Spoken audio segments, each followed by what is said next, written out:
Suspense.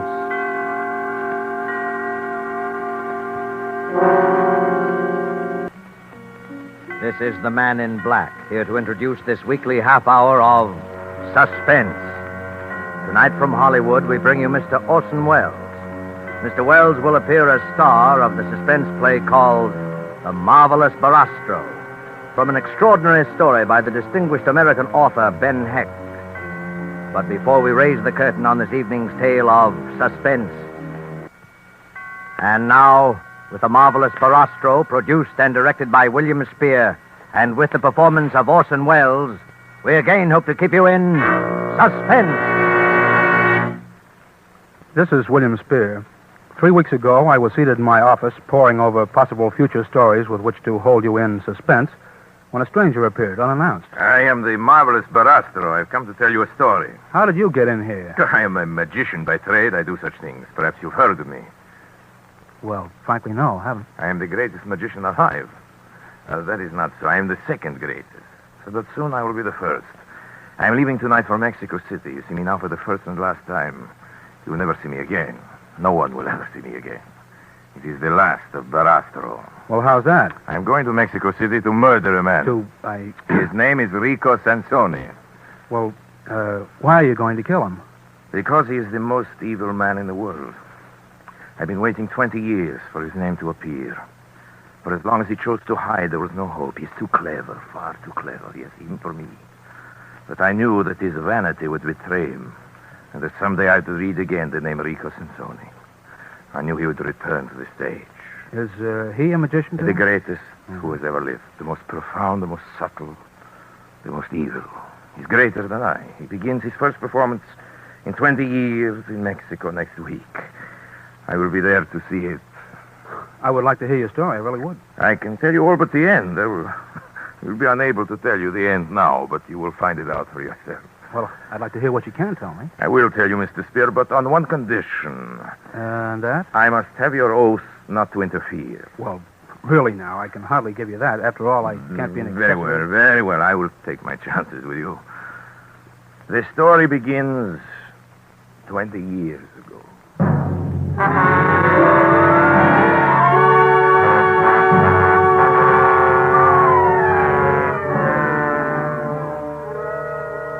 I was a young man.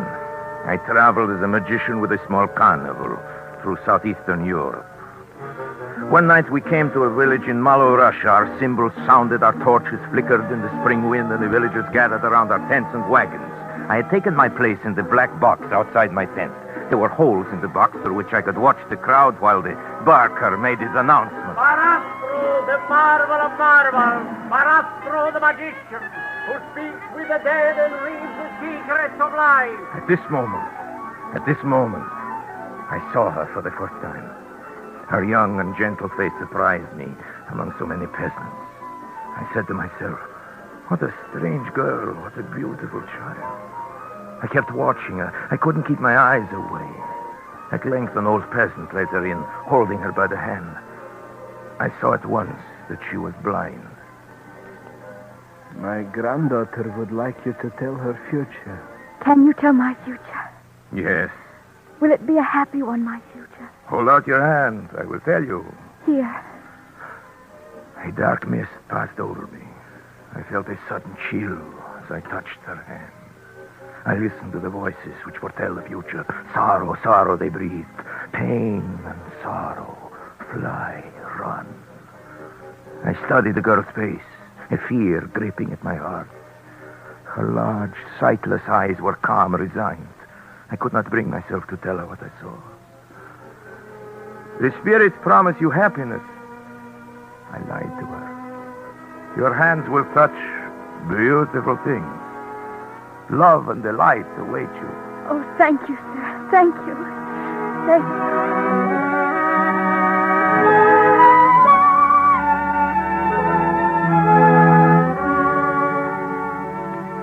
That was the beginning. Her face haunted me that night. I could not sleep. I made inquiries the next morning and found her. We walked through the hills. She did not need my hand to guide her. She knew every stone, every turn of the path. She spoke of the trees around us. She had strange names for them. I call that tree Lullaby because it sings when it sways in the wind. Lullaby? And that one, see? With its branches open towards heaven. I call that one Prayer. How do you know its branches open toward the sky? When I was younger, I climbed it. Anna. Come, I'll race you to the bed of flowers at the turn. Anna. Hurry, I run fast. We walked often through the hills. I knew that she was aware of her destiny. The stars had told me she would not live long, and that agony and terror waited for her on the short journey. Our caravan remained for 2 weeks in the village. At the end of that time, I asked Anna to come with me as my wife. You make me very happy, Shari. I could live only with you. I will love you with all my heart. And you will teach me, Shari. You will teach me to see. To see? Does one need eyes to see as you do? Shari, you will teach me to see beyond the horizons. You will teach me to see as you see. We were married. We rode together in the gilded wagon, and the vows were taken under a clear sky. Suddenly the sky changed. It was only then that I realized what I had done. In seeking to save her, I was fulfilling the terrible message of the stars. For it was I, Shari Barastro, who was the instrument fate had selected for her ruin.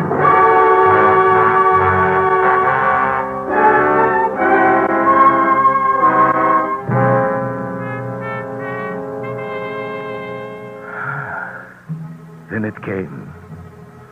One night, as I stood in the black box outside my tent, I knew that I needed no further word from the mists of prophecy. It was there.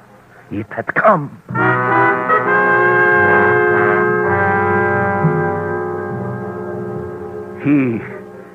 He stood among the peasants before our tent. A graceful figure, smiling, leaning on his cane, a man of the world, amazingly out of place in this faraway little village. I looked at him through the holes in my box. As I looked, I turned cold. I watched him, and I felt afraid. He was studying Anna. Never once did he stop looking at her. My temper is quick and fiery. I went up to him as he was watching Anna. Oh, how subtle he was. How graceful. I seized his arm and demanded to know what he meant by staring at my wife. He removed my hand as if it were a child's. I can tell you there was something terrifying in his strength.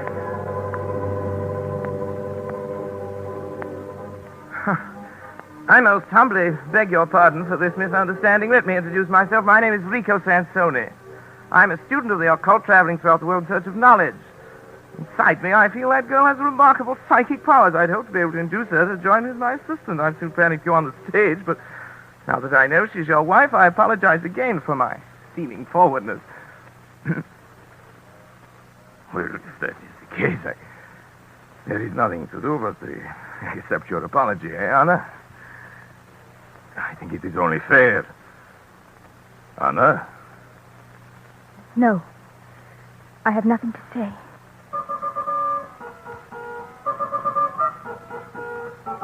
It was thus Rico Sansoni entered our lives. Little by little during the days that followed, he attached himself to us. He talked, all his talk. We listened, Anna and I, to his tales. He'd been everywhere, seen everything. He brought the world into our gilded wagon. In his presence, I always felt elated and flattered. Thus does a man move in the grip of his destiny. Thus do we dig with our own hands the appointed grave for our happiness. And one night, Anna came to me and took my hand and told me something that made my heart grow black. Shari, Rico Sansoni has made love to me. Anna. I've done nothing wrong. I'm afraid of Rico. Anna. I tell you this so you will understand my fear. You want to tell me all about it now? Yes. Tell me then. Rico came to me this afternoon while I was alone. Huh? He took my hand and held it gently in his. I suspected nothing until he asked me if I loved you and how deeply I loved you. Then he asked me if I love you more than happiness or life.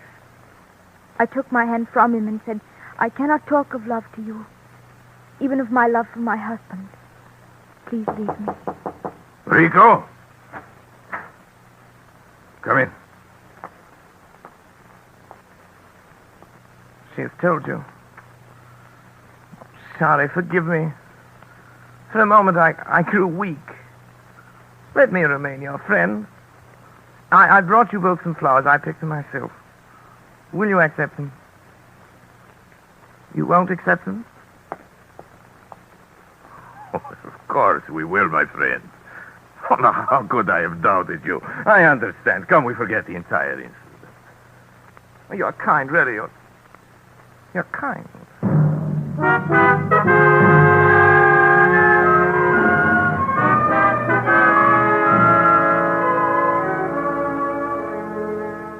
This was the third month of our friendship, and now I began to feel it was my companionship he desired, not Anna's.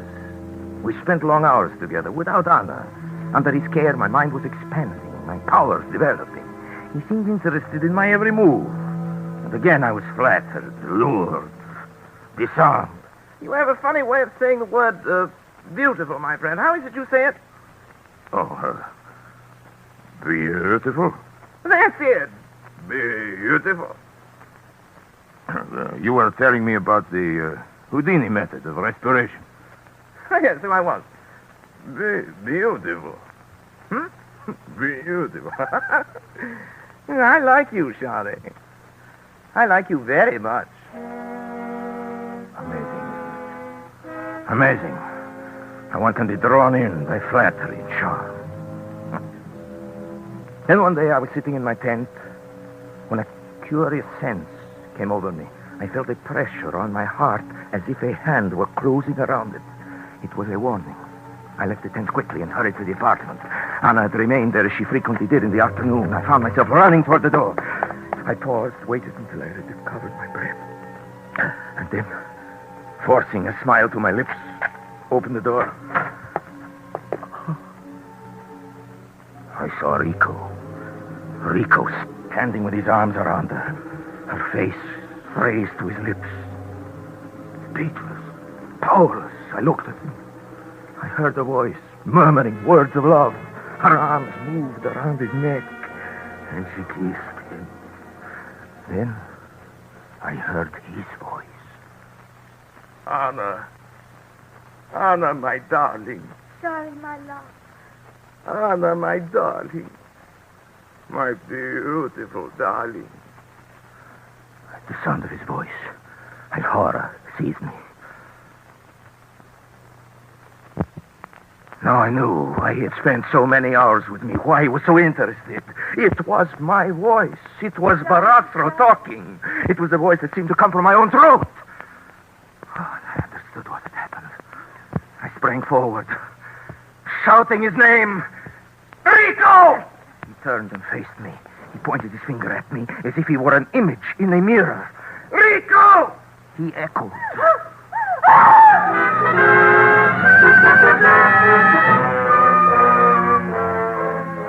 I heard Anna scream, and murder was in my heart.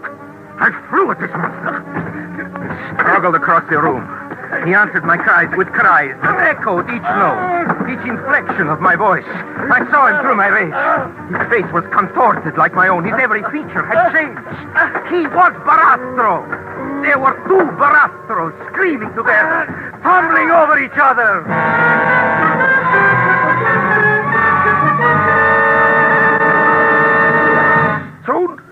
Soon he held me in his hands that were like steel. I could not move or cry out. His hand was on my throat. I lay gasping, crazed. And it was Barastro who was holding me. Then this horrible and familiar figure changed. It became Rico. It was Rico Sansoni who spoke. The breath was leaving my body. I was strangling, dying. Yet I could hear him. Barastro! God, you're killing me. Shari, have mercy. I'm dying. His voice was faint. I felt in this moment the agonies of 100 deaths. For as my eyes grew dark, I saw with horror the thing he had in his mind. He was pretending it was I who was killing him. And thus he would kill me and go to her at Barastro. It would be Rico Sansoni who would be buried. It would be Barastro who remained. For a moment I caught a glimpse of his cold, ruthless eyes, burning now over my face as he enacted his false death, groaning, pleading for mercy. And the strength drawn from the soul filled my lungs. I cried out with all my might, "Anna! Anna!" Knowing that by this she would understand it was I who was dying. And darkness seized me.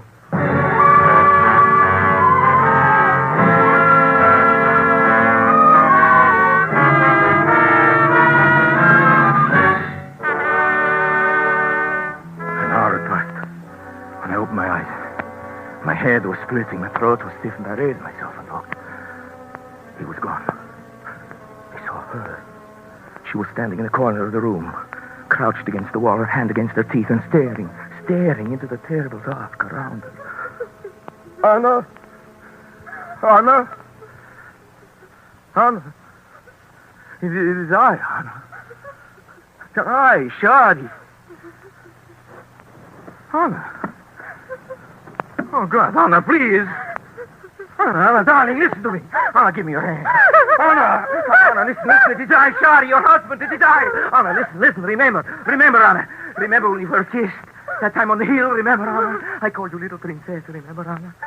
And about your trees, Anna. Your trees, huh? About the trees, Anna. Lullaby, Anna. Lullaby and the prayer. And the one with its branches pointing towards heaven, the one you clutched. Anna, please. Anna, please. It is I, Anna, listen. Listen carefully. Anna, the spirit promised you happiness. Remember, Anna, your hands will touch beautiful things. Love and delight await you. Sorry. Oh, my darling. My Anna, my sweet. Shari, hold me, Shari, dear. Yes, my darling, yes. Hold me Oh, close. There, my darling. It's all right. It's all right.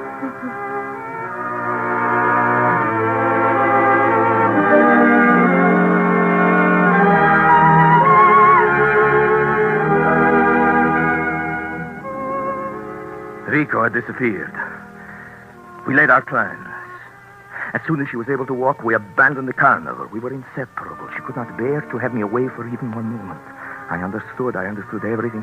So, yes, even the trembling that would seize her sometimes when I took her hand.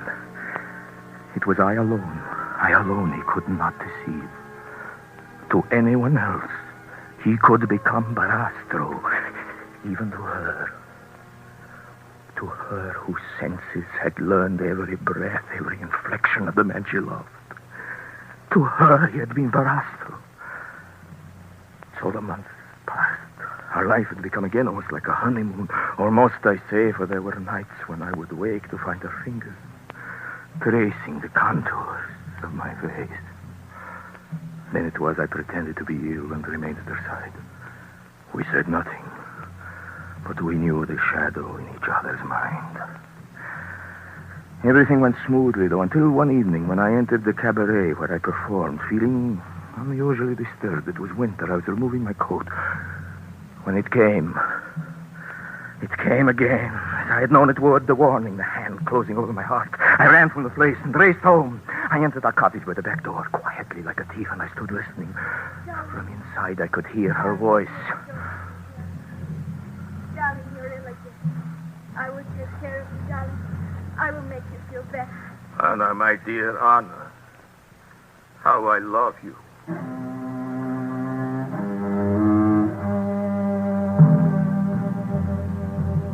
He was back. One does not reason in the midst of a nightmare. Yet terror can wake the mind to a clairvoyance, an understanding beyond thought.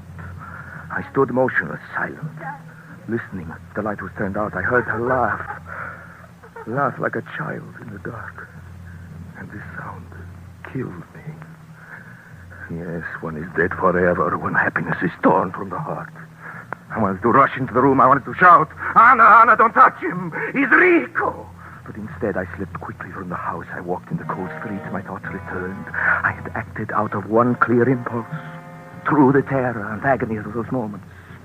And I heard her take him in her arms. There remained the certainty above everything else. I must save her. Then I knew I'd acted wisely. Had I rushed into the room, had I made a noise, she would have died.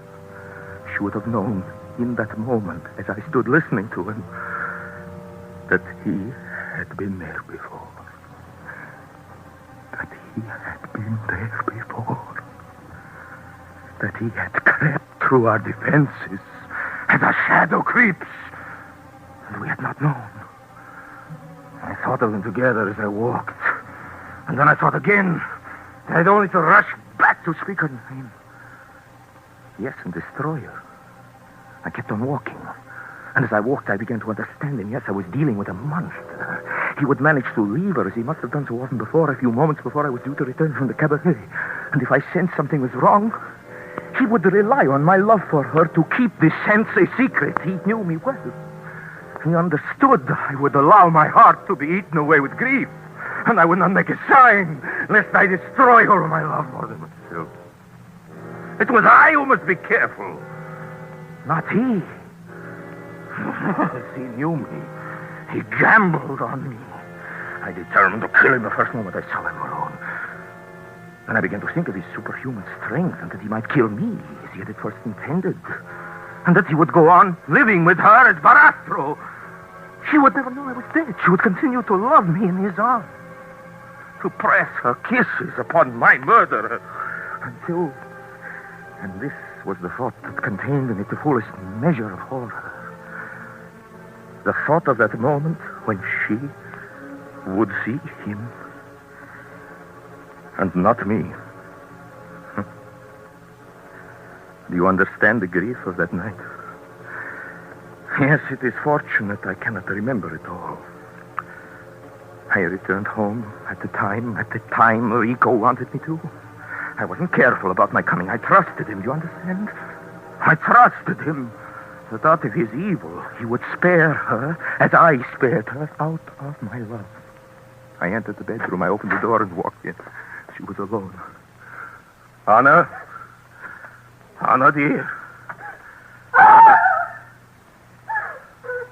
Anna! It is I! It is not Rico! It is I! Sorry! Anna! Anna!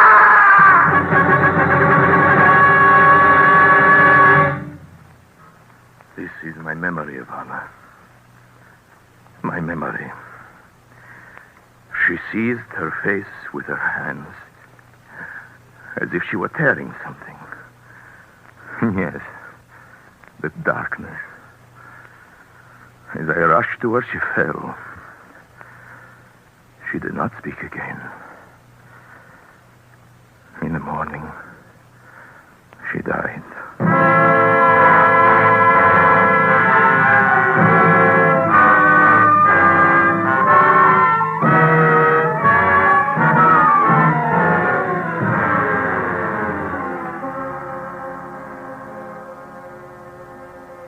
That is the story, as nearly in Barastro's words as I can remember them.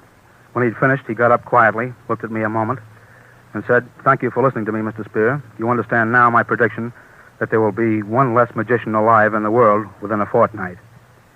Well, at the moment, I didn't know that I quite believed it all, but since then, I don't know. The incidents left me pretty shaky and nervous. All week I've had a strange, distracted feeling as though I were waiting for something. And now I know. It came a few minutes before we went on the air tonight, and then it was too late to substitute another story. I was thumbing through my copy of the theatrical weekly Variety when my eye caught the notice. You probably saw it, too, of a magician who had been killed in Mexico City. The account said that 2 magicians had been together in an automobile accident.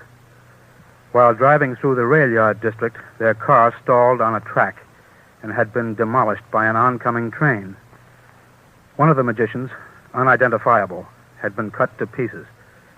The other, miraculously, escaped with his life, although his features were so horribly disfigured that plastic surgery will have to create a new face for him. The survivor identified himself as the Marvelous Barastro.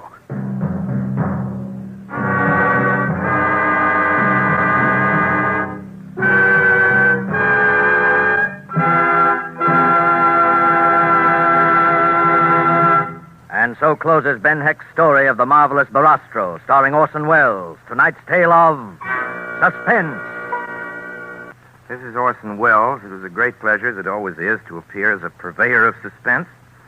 Spears also asked me to say that the part of both magicians tonight were enacted by Orson Welles, who also appears in a Universal picture playing a magician. Or is it Orson Welles? Suspense is produced and directed by William Spear. Suspense. This is CBS, the Columbia Broadcasting System.